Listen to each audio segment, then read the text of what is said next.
잠언 12장 14절부터 23절을 가지고 말씀드리겠습니다. 15절에 어리석은 사람은 자신의 행실만이 옳다고 여기지만 지혜로운 사람은 충고의 귀를 기울인다고 했습니다. 사람은 이래저래 다 부족한 면이 있습니다. 그래서 다른 사람의 충고를 달게 들어야 합니다.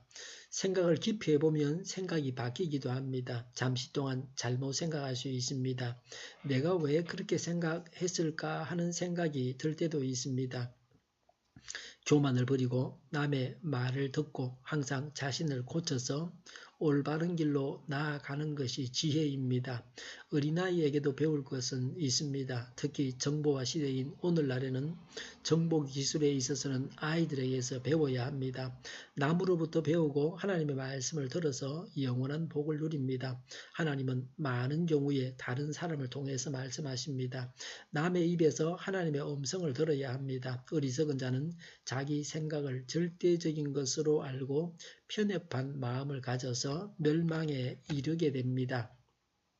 16절에 미련한 사람은 쉽게 화를 내지만 슬기로운 사람은 모욕을 참는다고 했습니다. 쉽게 화를 내는 사람은 미련한 사람입니다. 참는 사람은 슬기로운 사람입니다. 자기에게 조금만 손해가 되어도 참지 못하고 화를 내고 오히려 그래서 더 큰 손해를 봅니다. 쉽게 화를 내는 것은 미련한 짓입니다. 다시 되돌리는 것은 어렵습니다. 지혜로운 자는 화가 나도 참고 있다가 상대가 좀 진정되었을 때에 말을 해서 신중하고 합리적으로 문제를 해결합니다. 그래서 상대를 굴복시키고 손해 입은 것을 만회합니다. 자기를 다스려야 자기 생활을 안정시키고 번영을 누릴 수 있습니다. 어떤 사람은 상사에게 반박하는 글을 쓰고 편지를 발송하지 않고 찢어버리고 다시 좋은 내용의 편지를 썼습니다. 그래서 그 사람은 나중에 그 직장에서 높은 자리에까지 오를 수 있었습니다. 화가 날 때는 편지를 쓰고 찢어버리는 것이 좋습니다. 화난 감정을 편지로 표현하면서 감정이 순화됩니다.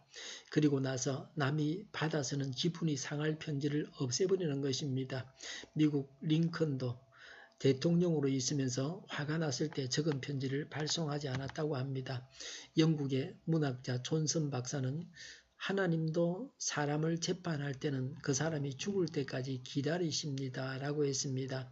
하물며 우리는 사람입니다. 함부로 불평하고 화를 내어서는 안 됩니다.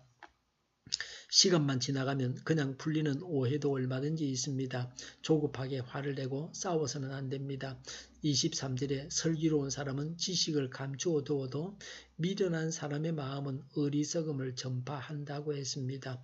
슬기로운 자는 남에게 도움을 줄 수 있을 때는 그의 지식을 전달하나 스스로 자랑하기 위해서는 아는 체 하지 않습니다. 그래서 칭찬과 존경을 받게 됩니다. 그러나 미련한 자는 우매하고 부족한 자신의 지식을 남들 앞에 자랑하고 내세우기를 좋아합니다. 그래서 자신의 미련함을 드러내고 남으로부터 멸시와 조롱만 받습니다.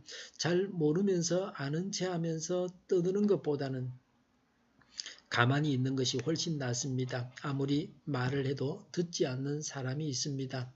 듣지 않는 사람에게 말을 하지 않는 것이 지혜입니다. 예수님도 자신을 받아들이지 않을 사람에게 자신을 믿으라고 설득하지 않으셨습니다. 14절에 사람은 열매 맺는 말을 하여 좋은 것을 넉넉하게 얻으며 자기가 손수 일한 만큼 되돌려 받는다고 했습니다. 신중하게 말을 하여 부귀와 행복을 누립니다. 악인은 입술의 허물로 환난을 당합니다. 말은 하기 쉽습니다. 그래서 말하기를 조심해야 합니다. 말이 빠른 사람 또 말이 많은 사람은 더욱 조심해야 합니다. 말로 남에게 상처를 줍니다. 말에 감정이 실리기 때문에 문제가 됩니다. 17절에 진실을 말하는 사람은 정직한 증거를 보이지만 거짓 정의는 속임수만 쓴다 했습니다. 미련한 자는 자기의 이익을 위해서 남을 모함하고 해치려고 거짓되고 헛된 말을 일삼아 하나님의 진노를 당하는 반면에 지혜의 자는 항상 담대하게 불의를 질책하고 진리를 나타내는 데 힘을 다해 하나님의 은총을 입습니다. 남의 말에 귀를 기울여야 합니다. 지식을 감추는 설계도 필요합니다. 화를 참아야 됩니다. 열매 맺는 말과 진실만을 말해야 합니다. 기도하겠습니다. 남의 말에 귀를 기울이게 하옵소서. 지식을 감추는 설기를 주옵소서. 화를 참고 열매를 맺는 말과 진실만을 말하게 하옵소서. 우리 동일교회가 만구는 집하게 하여 주시옵소서. 명절을 통해서 또 사람들을 만나서 집안을 복음화하는 역사들이 일어나게 하여 주시옵소서. 예수 이름으로 명하노니 모든 병만은 물러가고 몸의 모든 부분들 온전하게 될지어다. 지금도 신유의 기적을 베푸셔서 저희의 질병을 고쳐주시옵소서. 저희와 교회와 나라의 민족을 불쌍히 여겨주시옵소서. 독재 정권이 무너지고 평화 통일을 이루고 민족 번영의 길로 나아가게 하여 주시옵소서. 전쟁 위험이 사라지게 하여 주시옵소서.